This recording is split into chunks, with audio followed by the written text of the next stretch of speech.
Hi everyone, welcome to the Graphics Programming Virtual Meetup. We follow the Berlin Code of Conduct.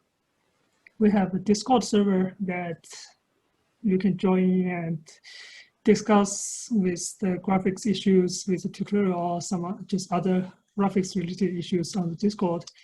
We also have a Twitter that we will have meeting announcements. We have a YouTube channel for all our past meetings.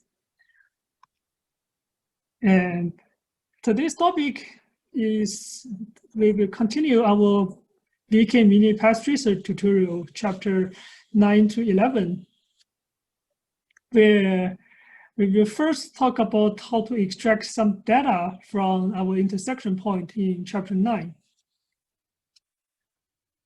So currently, when we do ray triangle intersection, we assume our triangle is opaque. So when we intersect with triangles, we just immediately quit. But to override that in our require initialize ext function, we can pass this flag, which says reflex no opaque, which force the iteration on over every intersections instead of like just quit. Then we have first intersection. We can use this to, the tutorial use this to just count the number of intersections for array and array object intersections, and then we can visualize that. And we get this image, which have some weird artifact at here, and at here. The reason is that by default, the retracing API does not guarantee that requery proceed will only run once per intersection. So it is totally possible for like two requery proceed to run in parallel or something. So to change this behavior, we can add another flag in our C++ file when we generate our bottom level accelerated data structure, which is called VK geometry no duplicate any hit invocation bit, which will guarantee that we will have no duplication for each intersection. Of course, more guarantees probably means the performance will get slower. And then we will get this image with no artifact. The previous flag is kind of hinted about what this kind of technique is used. So the flag is called any hit invocation. So this kind of treating the object as not opaque, and then we just keep doing intersection is called it's sometimes called any hit shader in the ray tracing pipeline or in optics. So any hit shader is when you just have a shader that calculate for every intersection of a ray. This is not useful for refraction, because if we have refraction, then we need to shoot another ray. But it is very useful for stuff like if we have partially transparent texture like leaves, and then we may have the first intersection with this surface, and then we will calculate the UV coordinates to get whether we want to continue or not. So this can be useful in this kind of circumstances, but also it's expensive, so it should not be used by default. Also, the tutorial only showcases the usage of any hit. It does not use any of those in the future. So we will get rid of that code to go back to our initial state. The next kind of information we can get for retracing with our retracing API is the intersections. So whether we hit the surface or not, and what kind of geometry we hit. So there is this built-in functions in GISL called requery get intersection type ext, which takes a requery structure and also a Boolean to say whether the intersection is committed or not, which to be honest, I don't understand, because the tutorial doesn't explain that, and it's just always pass true to it. So in here, we will just always pass true to this Boolean parameter. And this function can return three values, 0, 1, and 2. 0 means no intersection, 1 means you intersect a triangle, and 2 means we intersect some generated geometry, like, for example, you use a sphere or something, which is not handled by the hardware. And since we use triangle, we can just test against whether we hit a triangle or not. And in this simple shader, we simply say if we hit a triangle, we return green color, otherwise we return the blue color. And then we will just visualize the result. And we get this image where just everywhere we hit a geometry, we return this green color, and everywhere else is blue. Now, this is not very useful so far. So the other piece of information we can get is the index of each triangles with a very similar function called requery get intersection primitive index. All those requery functions, the requery extension add to GISL are called requery get intersection blah blah blah extension. So, and in here we need to get the primitive index. And because we are getting triangles, we are getting the triangle index. And this code here simply just visualize the triangle index to some color. And then we will have a different color for each triangle. As a result, we get this. We can see the first triangle is black, and then it's get brighter and brighter for each different triangles.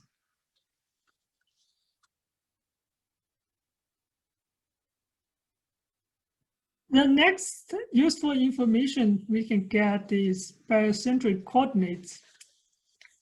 So barocentric coordinates is three numbers. We can consider an ordered tuple, which represents each vertice's contribution to a point on the triangle. So if barocentric coordinates of this vertex, V0 should be 1, 0, 0, for V1 should be 0, 1, 0, for V2 should be 0, 0, 1. And for some other point inside the triangle, we can just interpolate for the coordinates and the 3 points. And since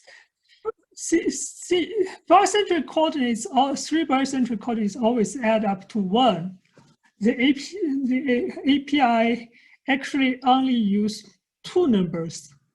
So the API returns 2 numbers, bx and by, and the third number, we can just calculate them by 1 minus bx minus by. So, and then with these 3 numbers, we can just do interpolation to get our final point inside the triangle. Also, a trivia is that for barocentric coordinates, if any one of the coordinates is less than 0, that means the point is outside of the triangle, which is not useful information here because we calculate the barocentric coordinates from the API. So if we want this point, it's probably always inside the triangle, but it is very useful information when we do rasterization and retracing ourselves by software. And the code is also looks very similar. We just call this require get intersection barocentric extension, which will return a vector. So what we do is we just put them into the y and the coordinates of x3 and then calculate x coordinates by 1 minus y minus z to get the barocentric coordinates. And then we use these barocentric coordinates directly as a color and visualize that result. So we get this image, which as expected, for example, for this triangle, we have 1, 0, 0, 0, 1, 0, and 0, 0, 1 for 3 vertices, and similarly for all the other triangles.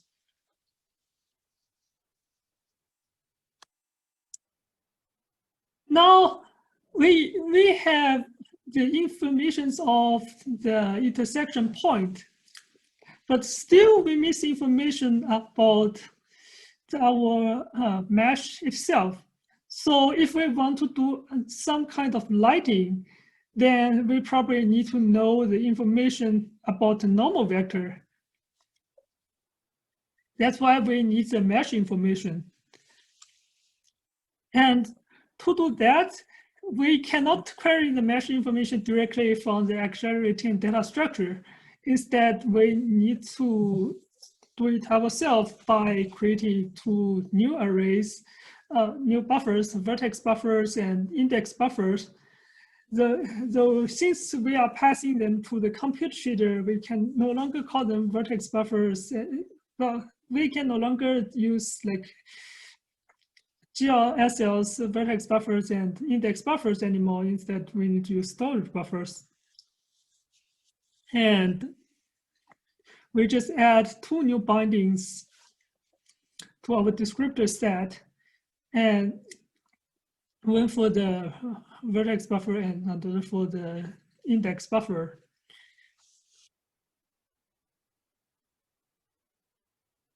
Then we also need to just populate those descriptor sets. Inside the shader set is the same story because we add 2 new bindings, one for vertex buffer, one for index buffer. We just need to add 2 new bindings in the shader. Notice again, we are using the storage buffer instead of vertex buffer or index buffer in the shader. Also, uniform doesn't make sense, even though we always just read them because uniform is too small for geometry data. Then with that information, after we get the primitive ID of our triangle, we can just use the 3 times primitive ID and then use them into the index array to get the index of the first triangle. No, sorry, the index of the first vertex inside the triangle. And then with that index, we can also use the vertex array to get the first vertex of that triangle. And then the tutorial just visualize the position of that vertex to a color. And as a result, we get this image. Now what we do is we get all 3 different indices for the 3 vertices of the triangle, and then we get all 3 vertices. We calculate the barocentric coordinates, and then we use the interpolation to get the intersection point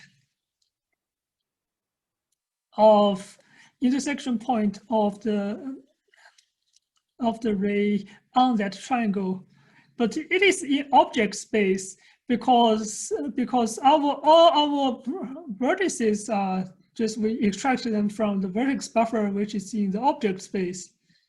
So if we want to get the world space intersection point, we need to multiply this by a model transformation matrix.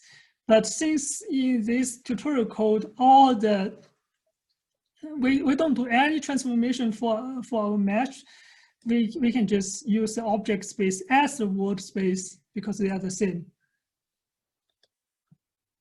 And then finally, we just visualize the result. Another way to get world space intersection point is to use the T point directly. So last week, we can see we can query the T value of the ray object intersection. However, because of tutorial mentioned, because of numerical imprecision, doing this way, when T gets large, we will get some errors where the intersection point we calculate will be drifted away from the surface. So I assume this way we will get a better precision this way. And as a result, we get this image, which is like the previous image, but it's smoothed because we are doing interpolation between the positions of of all the vertices. Then we calculate the normal by using the cross-dot product trick of the two edges.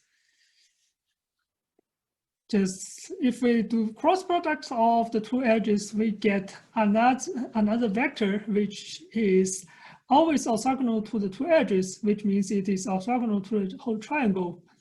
And then we just normalize that to get the normal vector. So in more production rendering, probably we need to pass some normal vector in, but in here, we just calculate them on the fly. And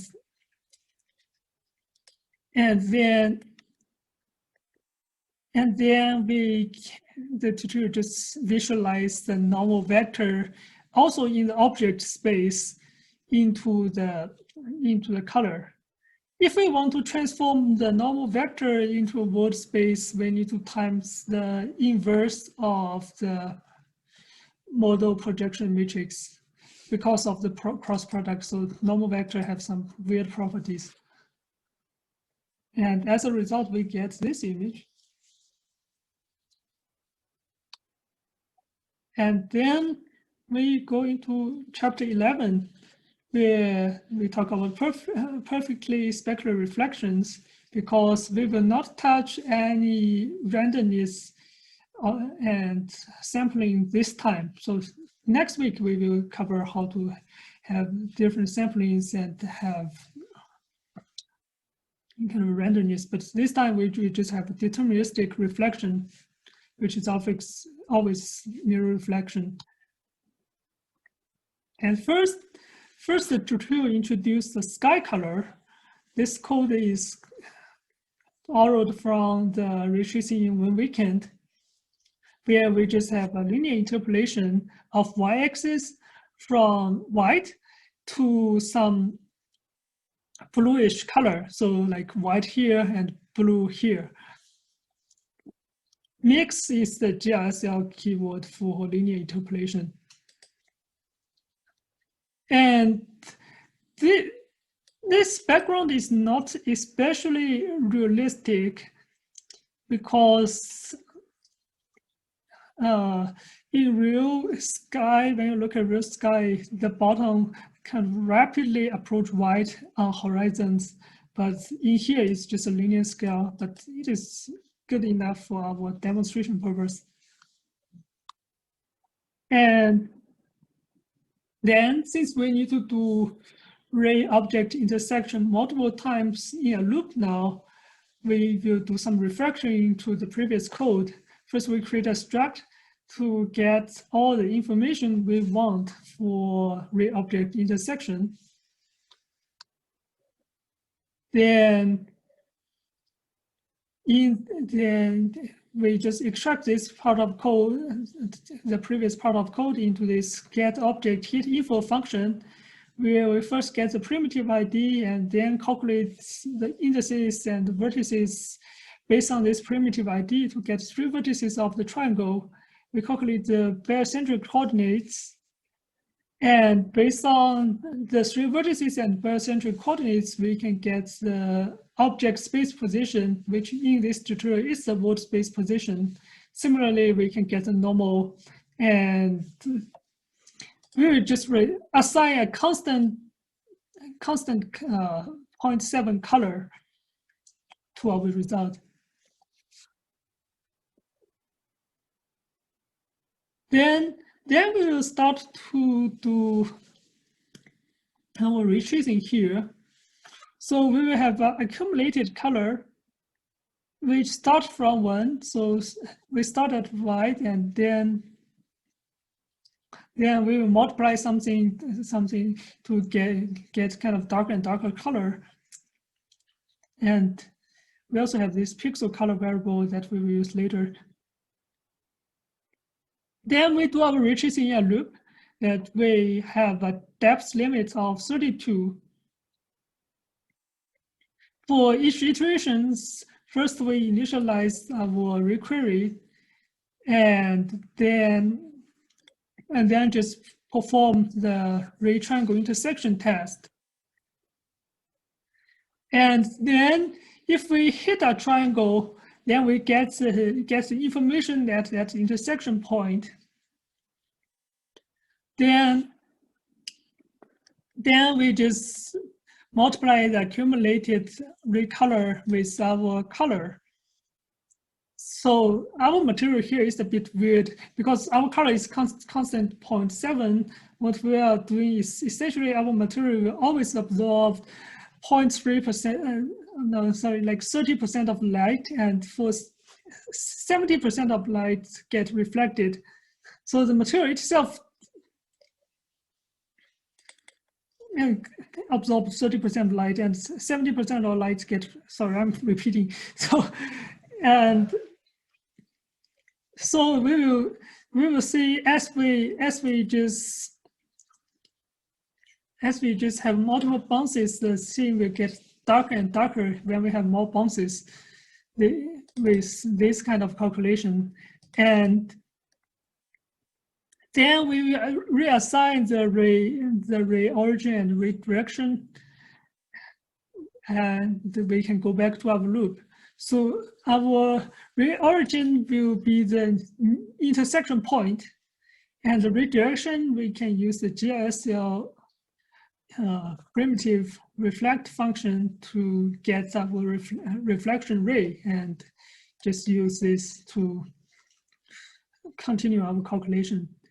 If we don't have any intersections, then we know we hit the sky. Then what we will do finally is just assign the accumulated ray color times the sky color at that direction to the pixel. As a result, we get something not nice at all because of the problem we mentioned before when we talk about retracing in one weekend, called self-intersections, where our ray, because of numerical issues, there are some probability they just hit the same surface again when reflecting. So what we will do is add a little offset towards the direction of the normal to fix this issue. And then this issue is gone, and we will have this clean looking thing. And finally, another thing we can do is currently our scene is not a closed shift. All the faces are kind of just face one direction, and for another direction, then we intersect with that, we would just have a negative. We would just have a normal, which is kind of aligned with our input ray. So we can have kind of two-way phases by using this GLSL primitive called face forward, which will, what it will do is it have an input vector and the ray direction and the normal vector, and depend on those two, we will either return the input vector or negative input vector. And in this case, input vector is the normal vector itself. So the first parameter and the third parameter is the same. And then using this face forward, we can always, when we hit the surface, we always get a normal vector, which is kind of against that input vector, input ray, sorry. And with that, we get this image, which doesn't look too much different from our previous image, besides some subtle differences. And the tutorial provided that diff, which is also doesn't look like that different, with some smaller, very small differences at here and here. Yeah, thank you. Any questions before I end the recording?